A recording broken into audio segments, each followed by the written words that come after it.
A gute Woche. Welcome to tonight's Shir, Motzei Shabbos, Parshas Pekudei, Chazak. Today's Shir is dedicated in honor of the Shloshim, in memory of the late Chaim Shmuel Mendel Rabin, known to us as Michael Rabin. He should be a gute better for his family, and Achitza Ranu, Sheikhni Ofar. I actually want to share with you that this past week, this is partly an apology, that the shir might be a bit shorter than usual.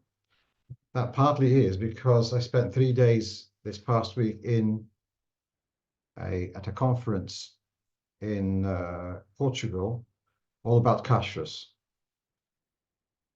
My professionalism in kashrus is only at the consumer end, but it was interesting in any case. So I want to share with you one of the, should we say, the stars of the conference was Isaac Lando, who came, the Rav of Bnei Brak, and he spoke very powerfully, explaining the ins and outs of Chol Yisrael supervision. So he explained how there's two aspects. When you come to milk a cow to make Chol Yisrael, one thing is you have to check the bucket, that there's no non-kosher ingredients already in the bucket. Then there's a separate thing. There has to be Yisrael Ro'eyu, a Yid should be seeing the milking. There is a bit of leeway of if the Yid comes in the middle of the milking, not right at the beginning of the milking, hence you have sometimes, it says, Mitchilas HaChaliva or B'shas HaChaliva. So as far as relying on a camera, you have cameras monitoring the situation. So the camera will work to make sure that there's no treifa ingredients in the bucket. Can verify, but the camera isn't a Yisrael Ro'eyu. It doesn't fulfill that requirement of Yisrael Ro'eyu. And hence the reluctance or the resistance to rely on cameras as an alternative to having a mashkiach going out there. So he explained this very well, but meanwhile he told the story of his Zayda, Rabbi Yankiv Landau Shalom. So despite that there may be some leeway in the Yid coming b'shas chaliva, not b'tchilas chaliva, but Rabbi Yankel told the dairyman who delivered to his house, was under his ashgacha also, he says, for me, you should bring dafka mitchilas chaliva, that you were there at the beginning of the milk. Okay, so the fellow says, okay, and he's delivered to him milk on a regular basis. And about once a year, Rabbi Yankel Lando would take a week off, go out to catch his breath, so to speak. So he went this time, went to Yerushalayim. When he came back from Yerushalayim after a week, he called the dairyman and he says, are you keeping my instructions of only giving me milk, which was mitchilas chaliva? And the fellow says, yes, absolutely. Says, you're lying.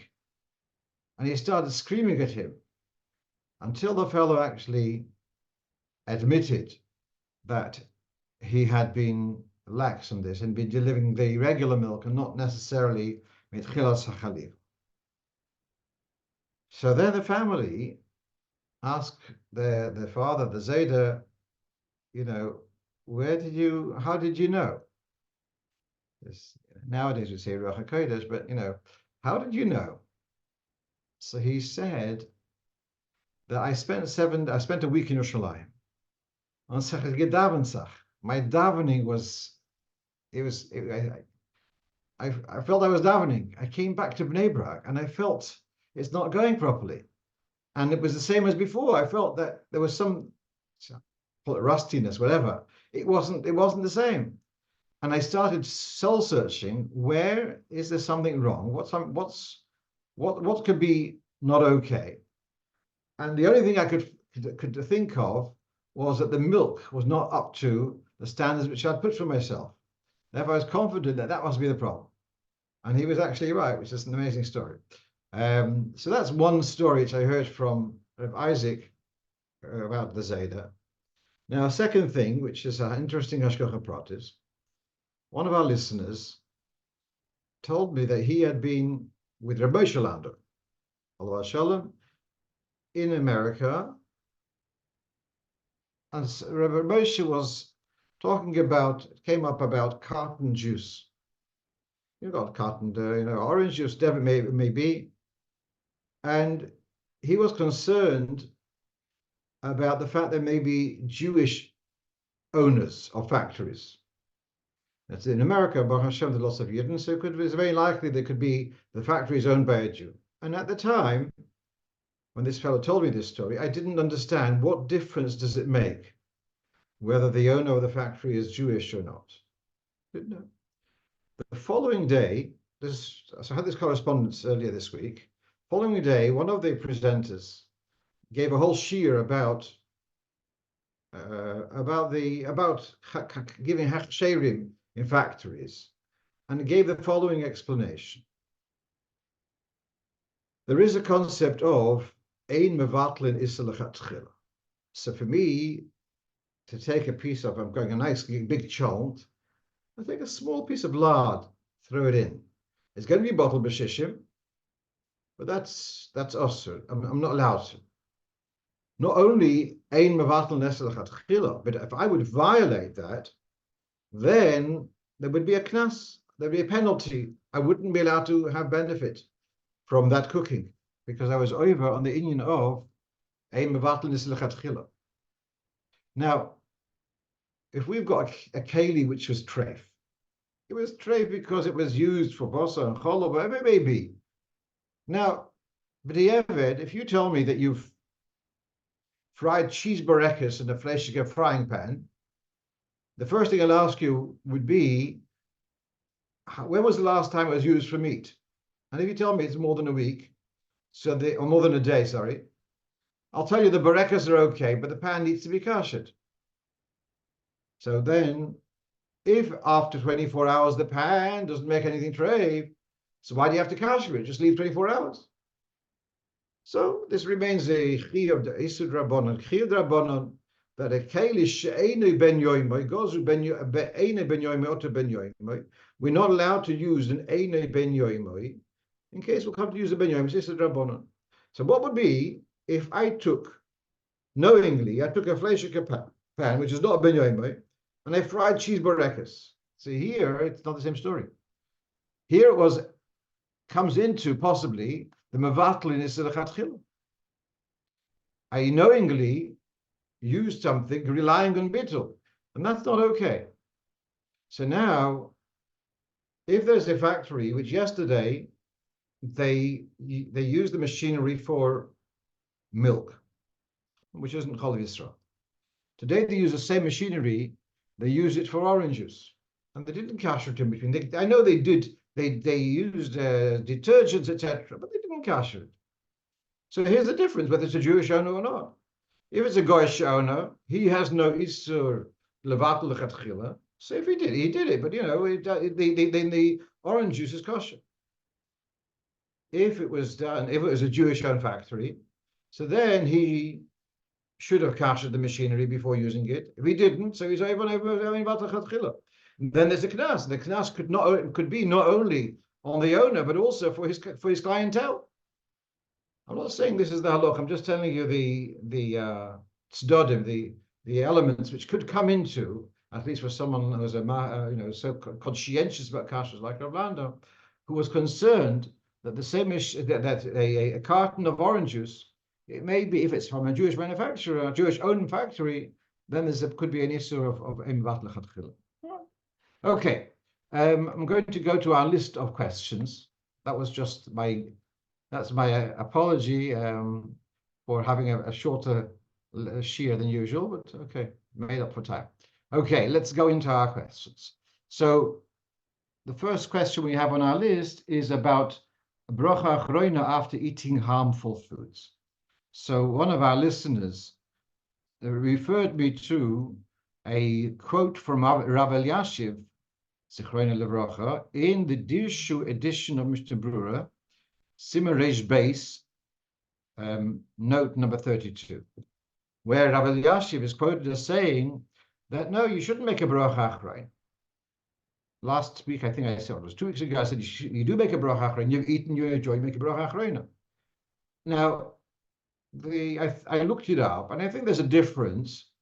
If by the time you've eaten your kazayis, already you've caused yourself harm, so then that's where Rav Elyashiv is saying you've caused yourself harm. You shouldn't be making it. It's not a hanoi. You've caused yourself harm. If it's even a kazayis is also not harmful. If you have a larger amount, it's harmful, but you don't, and certainly you don't feel the harm. So it could be that's where the other poskim were coming and saying, if at that time you are enjoying it and you enjoy the kazai, so then you have a chiyuv bracha achreina. The fact that you shouldn't have it wasn't wise for you to have it. Okay. Someone is pointing out that they don't kasher the kalim, the farm for Chol of Yisrael. Listen, I said at the beginning of this year, my expertise in commercial kashrus is exact. It's just as much as any consumer. But what I do know is that in many places they have dedicated equipment. They don't need to kasher the machinery because they have dedicated equipment for Chol of Yisrael. Okay, let's move on to the next question, and that is someone's asking about Kaddish Yosem. If Kaddish Yosem is introduced, the orphan says Kaddish, and there's a Ishtadlus to say 16 Kaddishim a day, and each Kaddish, a pizoyar, is effective for an hour and a half, so it gives respite for the neshama in Elam Emes. So, all right, so 16 times 1.5 is 24 hours, yeah? But what about Shabbos? What's the reason for saying Kaddish Yosem on Shabbos? That was the question was put to me. So here you have on the screen, first of all, a sikha from Tov Shin Yud Aleph within the year of the, just the end of Kaddish from after the Frierdiker Rebbe's passing. So the Rebbe says here, in Kisvi Arizal, we have the idea of Kaddish is not just for the easing of the judgment of the one who passed away, but also for the elevation of the neshama from level to level in Gan Eden. V'lochein, says the Rebbe in that sikha, that's why it's said on Shabbos also. It's not because of easing the judgment, because in Shabbos, in any case, there's no judgment, it's a time of respite in any case, but for the elevation of the neshama. So just to help you, the reference here, Kisvi Harizal, so there's in the notes there in the Toras Menachem, one of the references to Siddur Harizal, and that is to Kaddish Yosem. Now, in the Sephardi practice, the Kaddish said after Kaveh, before Oleinu, that's known as Kadisha de Yasme. The reason is because by the Sephardim, the Kaddish after Oleinu isn't standard. They don't necessarily say Kaddish then. So the last Kaddish after at the end of davening is the Kaddish the Rabbanon. So that's called Kadisha Diasme, and that's where the entry here on the screen is in the Siddur Harizal. So I'm just going to read the last 2 lines. That Kaddish Hayosim is said also on Shabbos v'Yom Tov.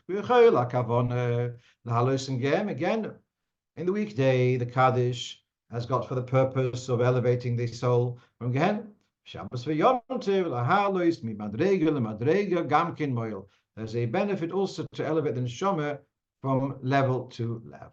Okay, let's move on.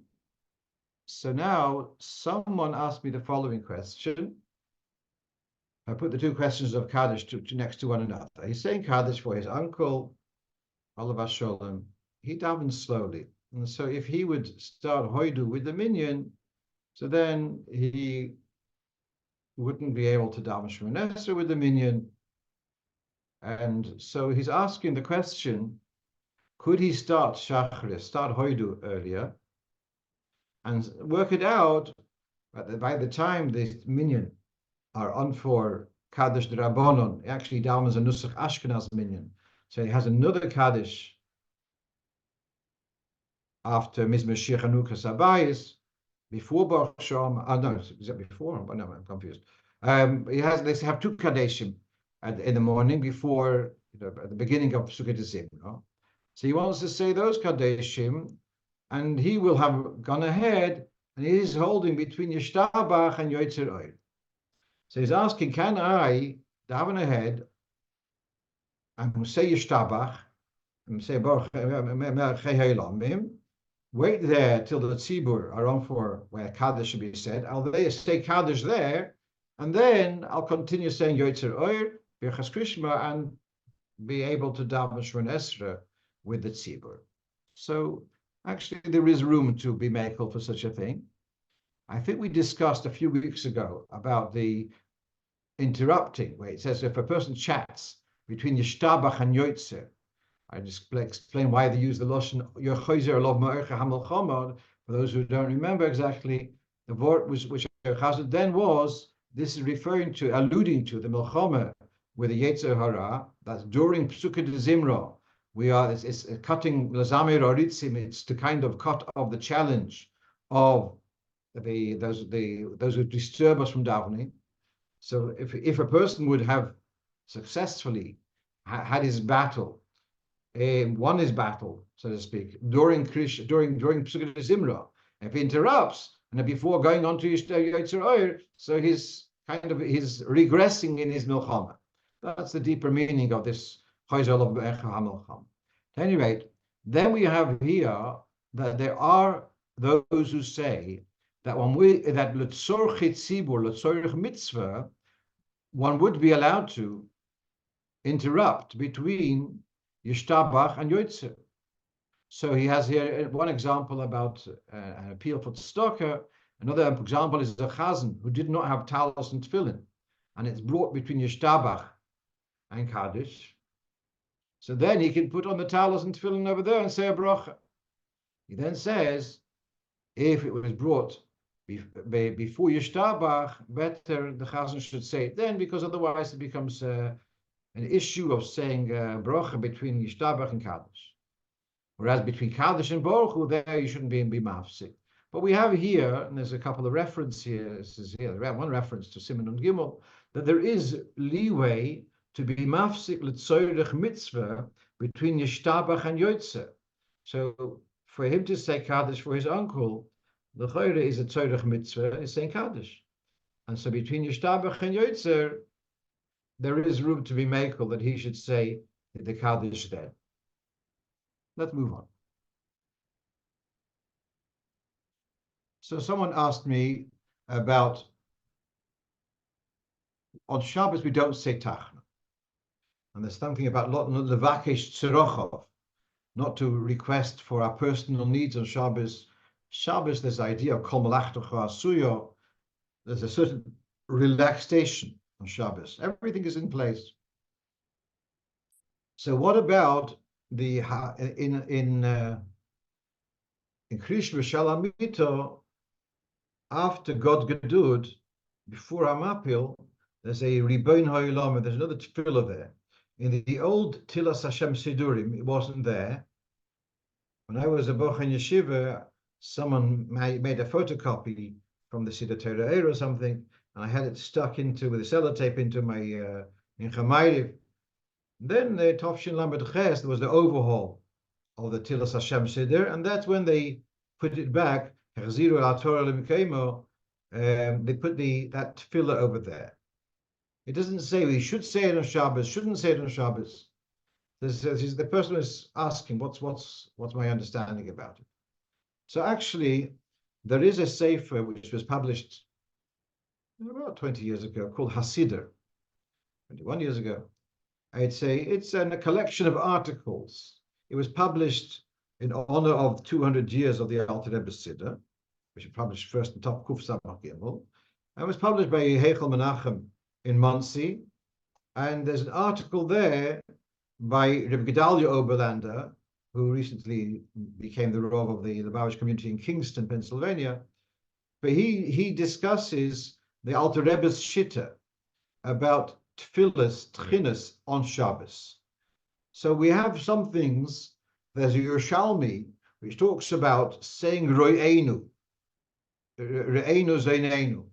So the Yerushalmi says, Toifus brachas kachu. Toifus brings it also, Toifus brachas, I think, brings it.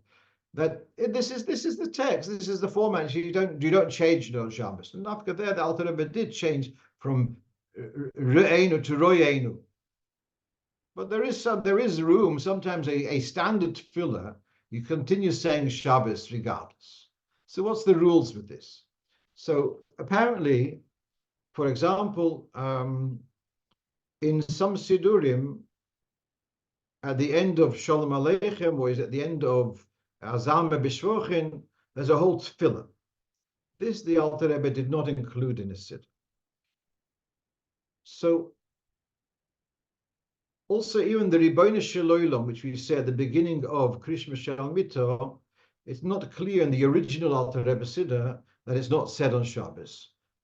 Of late, in our editions, it says that's the Heroes of the Rebbe, the Frierdiker Rebbe, but it wasn't so clear. At any rate, the line which Rabbi Oberlander takes there in his article is that if it's a regular tefillah,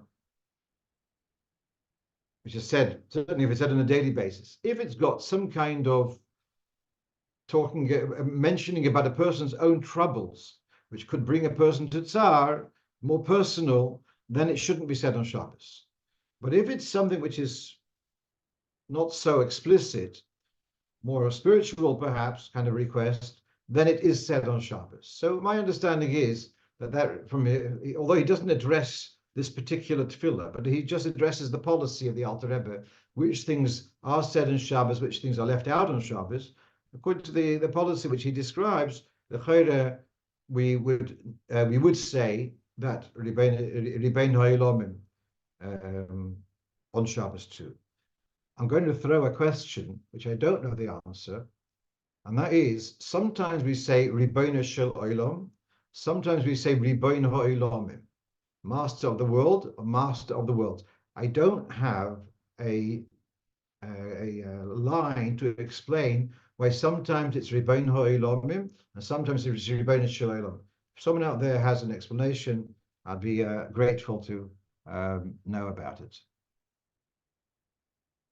Someone says he thought we don't say the Ribono Ha'ilomim even during the week. No, I think it is said. As I said, I was when I was in yeshiva as a young bocher, I was taught to say it. There is the middle piece there, or whatever. There's a piece there which says that I say Hashem Elokai, that should wake up for chatzos, and you can see in the Sidurim that's in brackets. So unless you are a chatzos kind of guy, I'm usually up for chatzos, but that's not for taking chatzos. It's just because I'm a bit of a late bird. But if you don't, so you skip out the piece which asks that you wake up for chatzos, but the other party to say, yeah. Okay, let's move on. So a couple of questions about teeth. So one question was, they need a dental implant? May one use a bone from a cadaver, which is a dead body? Now, we actually discussed this a couple of years ago, and so sometimes they take a bone from a living person, sometimes they take a bone from an animal. So let's say if the bone is from a dover acher or something, that's fine. If there's no taste, so it's okay to have a bone from an animal there, because it doesn't taste.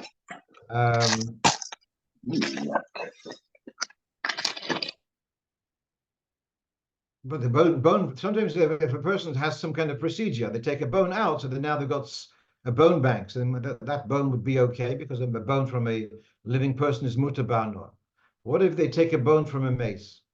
So this is from the volume Nishmas Avraham, which is all about medical halachas, medicine in halacha. So to take a bone from a Jewish person who had passed away, that would be also b'hanor. Mace is also b'hanor.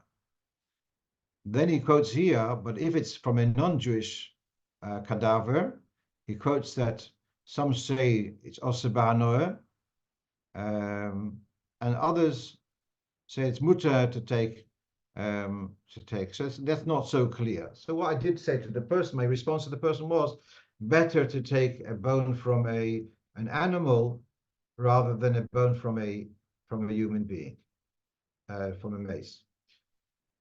Right. Now, the next point which I was asked also this past week, if a person, a healthy person, but say their teeth are a little bit quadrate, and the only way to straighten them out would be, that's what the dentist advises, they take out a couple of teeth, then that will enable them to straighten out the teeth. So what you have on your list of references, there's a journal called Beis Arnav Yisrael, and there was an article by Reb Dov Landau, where he took the view that you wouldn't be allowed to do so. But then in the following article, following journal, several writers disagreed with him, and there's also a new series of Sforim. Actually, I'm very, very impressed. There's a shliach in Surfers Paradise on the east coast of Australia, Gold Coast, that area. His name is Rabbi Nir Gurevich. And I've been once in Brisbane, wasn't impressed that there's a massive Jewish community, frum community at all. And yet he's published 5 volumes of halacha research called Chikrei Halacha Uminig. So it's an interesting style where he's taken all the halachas to do with teeth, all the halachas to do with eyes, all the halachas to do, and fascinating collection of halacha. So in one of the collection about halachas related to teeth, he has this study and different poskim, where the consensus of poskim is that it is permitted to have a tooth pulled for cosmetic reasons. Let's say it can be the same question: is plastic surgery allowed for medical reasons? For cosmetic reasons? And generally, it is accepted as allowed, and that would be the same thing here. Although there is something in Gemara about not pulling teeth, it's something which one has to think carefully, but there's room to be made. Right now, someone asked me this past week about heating up. No, well, before that, we have here about rolling your beard. Yeah. Now we've gone through this once before. So I see someone's put something on the chat. Someone is saying the Ribono Olam asked to be purified from a Maasim Haroim. Doesn't sound Shabbosdik. It sounds like Tachanun. You're right. Personally, I'm a little bit immune to being anguished by saying that. But yeah, okay. So someone's asking about rolling his beard or tucking his beard, and especially especially on Shabbos. So here we have a letter of the Rebbe. This is published in Igros Kodesh. As you can see, the reference in volume 20. It's also published in Shulchan Menachem. So this was, someone had asked the Rebbe about this, about straightening the beard. So what do you mean by straightening? If you mean, do you mean trimming? The Rebbe says obviously not. But then if you're talking about using a comb, even though they are Yechidus Segula, who are concerned, just leave it grow the way the Eibishter wanted. You know, the Eibishter leave it in the natural form. And you have a Loshen, Loinogu B'saras Konim. They were so meticulous, they didn't touch their beard at all. The Rebbe says, Nogu B'sarak Yechidus Segula. There's only select individuals who are very conscientious. So to straighten your beard with a comb to make it look neat, the Rebbe says that's okay. I think rolling the beard is included in this. There were Chassidim who did roll their beards, prominent Chassidim. And if they felt that's more makes them more presentable and it was important to them, fine. The question is more for Shabbos. Does that bring you into trouble of schita when you're going to roll it? That's one thing. And we also discussed this once at length, that is now making a plait for a girl to plait her hair isn't allowed on Shabbos because of boina. So is rolling the beard not also coming into the gather of boina? So Reb Chaim Noah actually is the one who's machmir on this. He says it is a problem of boina, but since most people don't do it, therefore it's okay, something like that. Others don't have a problem with this. We've discussed this in the past, but certainly just after mikveh, you have an issue of squeezing, wringing water out of the beard. That would be an issue. But other than that, the boina issue, there seems to be room to be made. Right. So someone's asking me about warming up a baby formula on Shabbos, whether dry powder or liquid. Now, I must confess that I've, for the last 40 years plus, been under the impression there's no problem at all of warming up in a kli sheni, because kli sheni ain't a mavashel, and although there are some things called kale habishul, but it's clear in the Alter Rebbe's Shulchan Aruch that liquids there are things which are called kale habishul, and they will cook also in a kli sheni. So that's why we have an issue of not making tea in a kli sheni and not putting matzah pieces in a soup, which is a kli sheni, because of the concern that they may be falling into the category of kale habishul, and therefore they cook in kli sheni. But the Alter Rebbe is quite explicit, articulate, that liquids don't fall into the category of kli sheni, neither oil nor water, and therefore he says kol mashkin. So the liquids are not a problem of kale habishul. So, but because someone asked, so I started looking up to see what the contemporary poskim say. So there is something in poskim about amboti. Amboti means a bath, and a bath being a large body of water, even if as a kli sheni, the understanding in the Gemara is that amboti, because it's such a large body of water, it retains the status of, it retains its heat even as a kli sheni. And therefore, the concern is, this is what I saw both, I think, in the Shmir Shabbos Choso and in Rav Farkash's Sefer in Shabbos Halacha, that when you have a kli sheni which is extremely hot, then we have the chashash, it might be the same as amboti, and even as a kli sheni, it is also mavashel. So, contrary to what I've been teaching even all these years, that there's no worry of putting a bottle of milk inside a cup, which is a kli sheni, according to Rav Farkash and others, one should actually use a kli shlishi. To explain that, you have a bottle of milk which is cold, and you want to warm it up. So you take from the urn, fill up a cup, pour from that cup into a second cup. That second cup is called a kli shlishi, and then you put the bottle of milk in that kli shlishi, and you leave it there for whatever, 10 minutes, whatever, however it takes, and it will be warmed up. It's not going to become yatzer ledesbo in any case, because that's not going to happen. It's unlikely it should happen from the in the kli shlishi or in kli sheni. So someone's asking, what about instant coffee or tea? Yeah. So, all right. So, according to, it's better to use kli shlishi for instant coffee and tea, especially since some of the coffee, so I'll tell you, let's explain that. Instant coffee l'chayre has been cooked already in bishul habishul. Some coffees, they put in roasted coffee, which has never been cooked.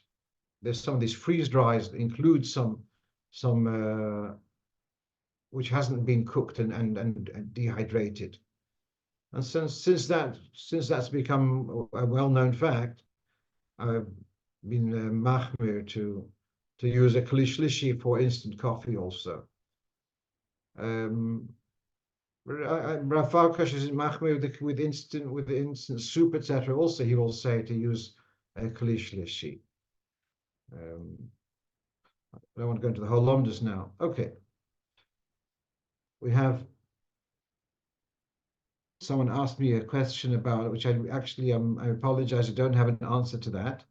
It's asking about Havdalah, we make a bracha on the wine, and then in between we say a bracha on the besomim and the fire, and only then do we make a bracha on the of a hamavdil.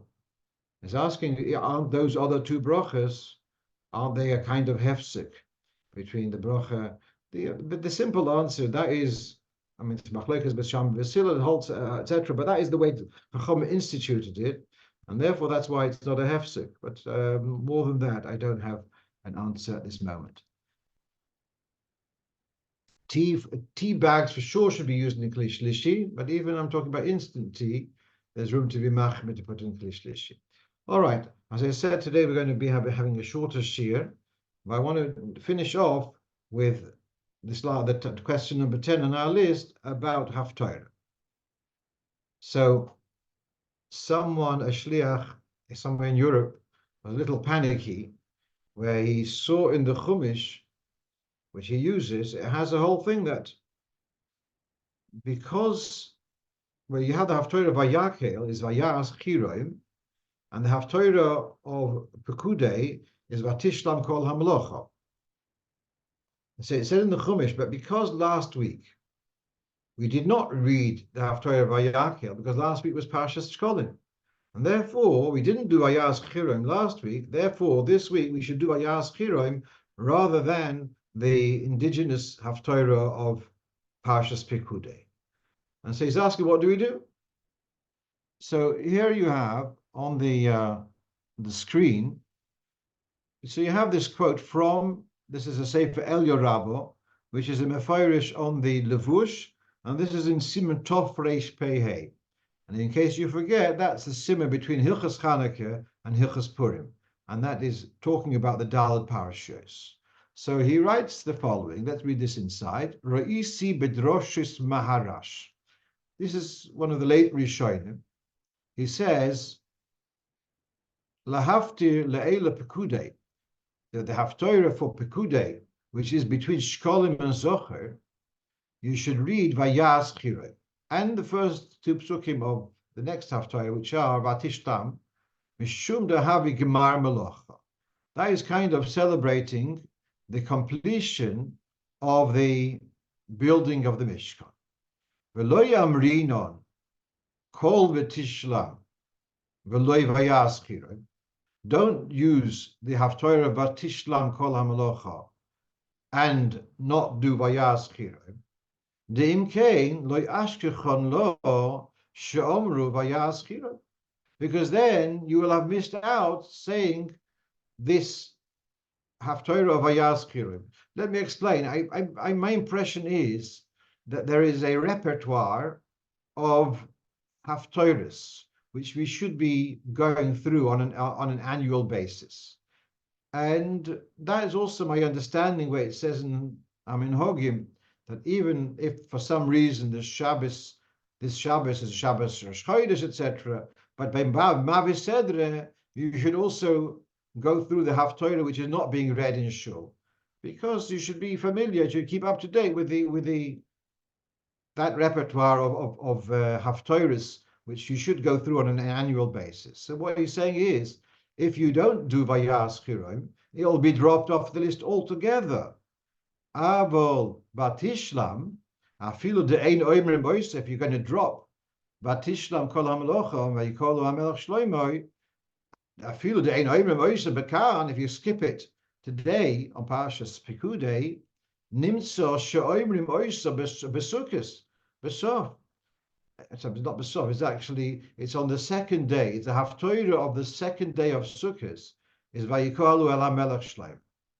And what he's saying is that we can afford to not say the Haftarah of Pekudei because we say it on Sukkot. And whereas Vayas Chiroim, if it was dropped last week, and so then it's going to be dropped out of the list altogether. So that is the guidance, which was Minig Ashkenaz. And he says also the Maharil says so. And hence he was asking, what do we do? So I did a little bit looking around and then found how it's actually in the Rishimas HaYoiman, it's mentioned there that we just say Batishlam Kol HaMelacha. Then I actually looked at a well-known little volume called Hayom Yom, and incidentally, the Hayom Yom is the same schedule this year as the schedule of the year of the Hayom Yom Tafshin Gimel. And last week in Hayom Yom it was Pashas Shkolim, and so therefore Vayaz Kirim wasn't said. And this week it says Vatishlam Kol HaMelacha. And so that confirms that our minig is not like the minig mentioned here in the El Yerabah, which is minig Ashkenaz mentioned by Maril, etc., but just to Vatishlam Kol HaMelacha. I just want to add one thing. I use a Teret Mimah Chumash, and as you know, the Rebbe used the Teret Mimah Chumash for listening to Kriyas HaTorah. And in the Teret Mimah Chumash, it also doesn't mention the word.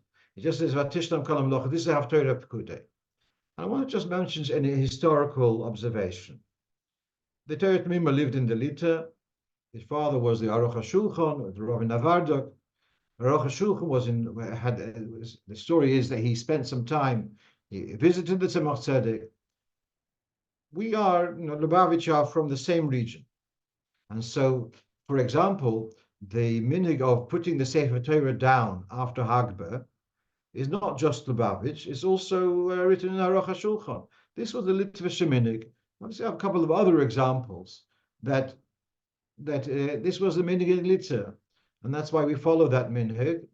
Not so the fact that the Torah Tamimah just has Vatishlam Kol HaMelacha testifies that the minig Litza wasn't like the minig of Ashkenaz in this respect, like the Maharil and the Droshes Maharash. Okay, so in this also Lubavitch has followed the minig Litza, so not a big surprise. Someone's asking, is it correct that we never say the Haftorah Vayakil because it's either joined with Pekudei or is Shkolim? You might be right. I haven't done the research on that. It might be. There are those who specialize in this kind of these riddles. When you never say which, I never say. I'm sorry, I don't know. Right. Just one last thing, a curious thing, which I don't have an explanation, but share with you something. I was in Portugal and someone came over to me and asked me, Kedusha on Shabbos at Shachris, where we say Oz B'Kol Raj Godol, Mim Koimach Malkeinu, and in the Sephardi Sidurim, as in the Oriental, not the Chassidish Sfard, there's no, it's just a short Kedusha like we do on a weekday. So actually I looked up in the tour, and he brings in, is it Reish Pei? I think it's Reish Pei Hey, where he brings that the Minig Ashkenaz is to have a longer Kedusha at Shabbos Shachris, and he quotes this from Geonim. So this difference, I've forgotten which name of the Geonim, one of the Geonim he mentions by name. So all right, so this is a difference between the Minhag Geonim. In some places they did say, there's some they didn't say, and all right, so that's where in Ashken I don't have any more explanation why this Minhag Hasfardim is not to say anything. But Kivan de Oseliod, and just throw in one more little piece, and that is, I think I've said this before, but in other nuschos, it's Mimkoi Mechom Malkeinu, and in our city it's Mimkoi Moch Malkeinu. Why should there be Mimkoi Moch rather than Mimkoi Mechom? So the nikud of Yud Kei Vav Kei is Shvo Cholam Komets. Me Koimoch is the same nikudas as Le Oilom and as Yud Kei Vav Kei, and possibly that's the choice of this nikud of Mim Koimoch rather than Mim Koimocho is not al pi diktuk, because that would only be appropriate in the end of a sentence in Lashon HaKodesh, but rather it's a remez that who mekoim shaloilom be'enam mekoim mekoimoi mokoim is gematria 186, and if you take Yud times Yud and Hey times Hey and Vov times Vov and Hey times Hey, in other words, Yud times 100 and 25, 5 times 5 is 25 and 6 times 6 is 36. So then the word Mokoim is one form of a gematria of Shem Yud Kei Vav Kei. So perhaps that's why there is the change there to Mokoimoch. So you have the Nikud of Yud Kei Vav Kei, and wish you all a gute Woche, Marbim Besimcha. Now next week, next Motzei Shabbos, for technical reasons there won't be a shir, and so Bez Hashem, the following week, that's the night before we change the clocks, and after that we're going to have to switch to.